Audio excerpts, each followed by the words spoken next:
Well, happy Friday, gang. Hope you're all well.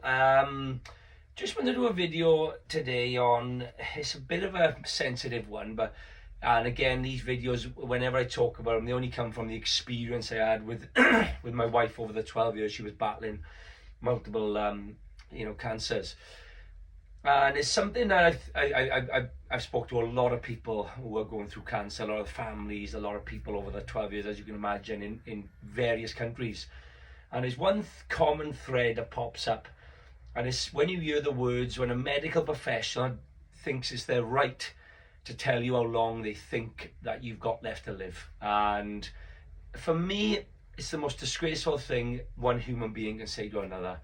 And that's just my own opinion of it. I've been sat in rooms, I would say, for about 7 years, 6 or 7 years before my wife died, nearly weekly, if not monthly at the longest. My wife was being told that she didn't have long left to live. Months at times. She was getting emailed. She had emails regarding it, right? Some horrible oncologist that we had to sack in the end felt the need to send her emails regarding that sort of information.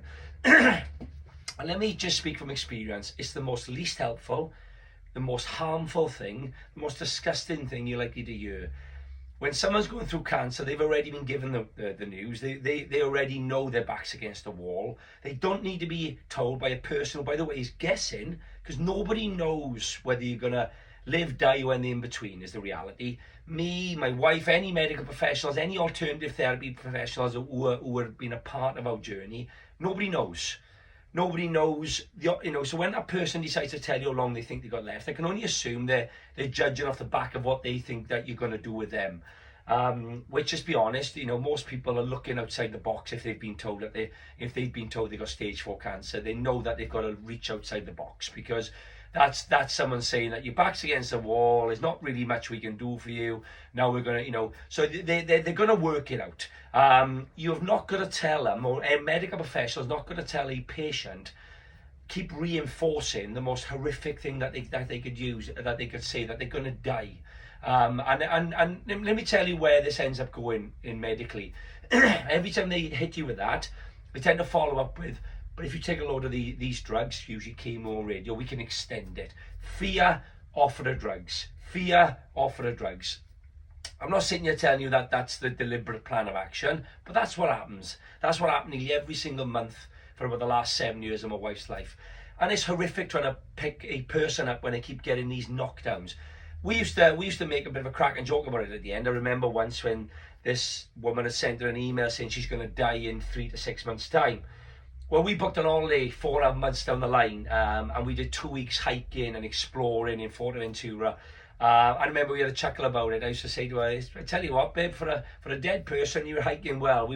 She was doing 15, 20, 25 mile hikes with a smile on her face. Apparently, around about the time she was supposed to die. And this was going on for years upon years upon years.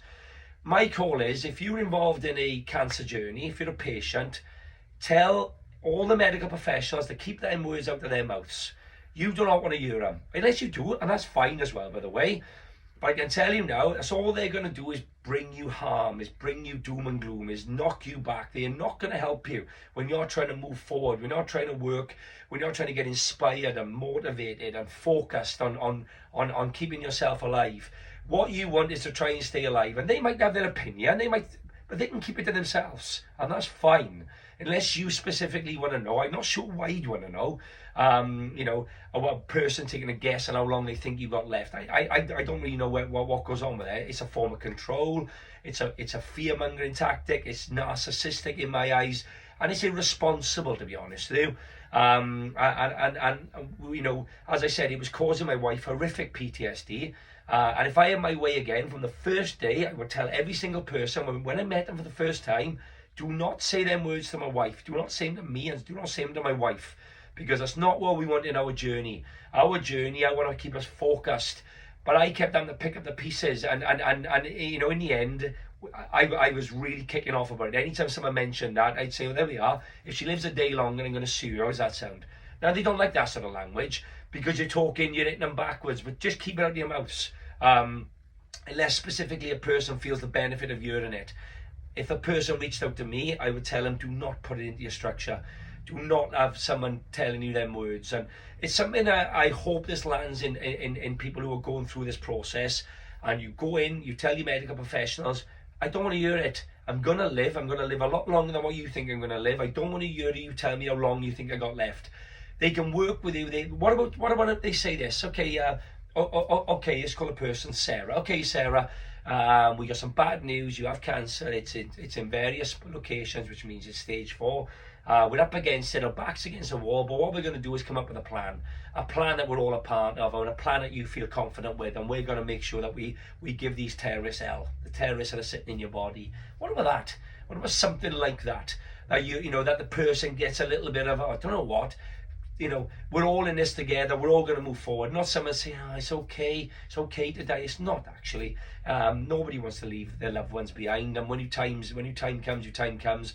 I don't want some person in a white coat telling me or my loved ones how long they think they got left.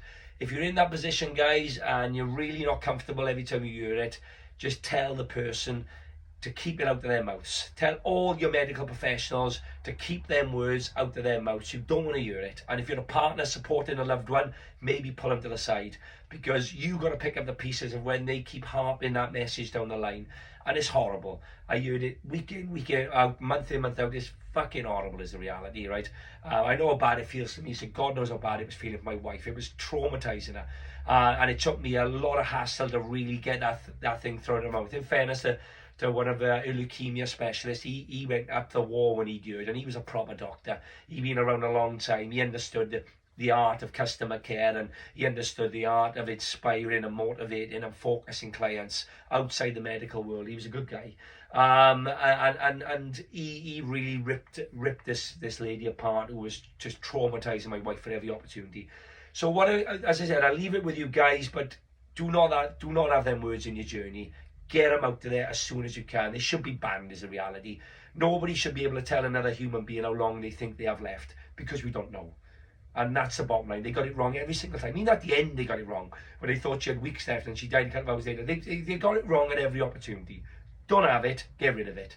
I hope this video lands right. And as I always say, I know it's a sensitive topic. I'm only speaking from experience every time with these videos. That's all I'm ever speaking from, is the personal experience I had with my wife.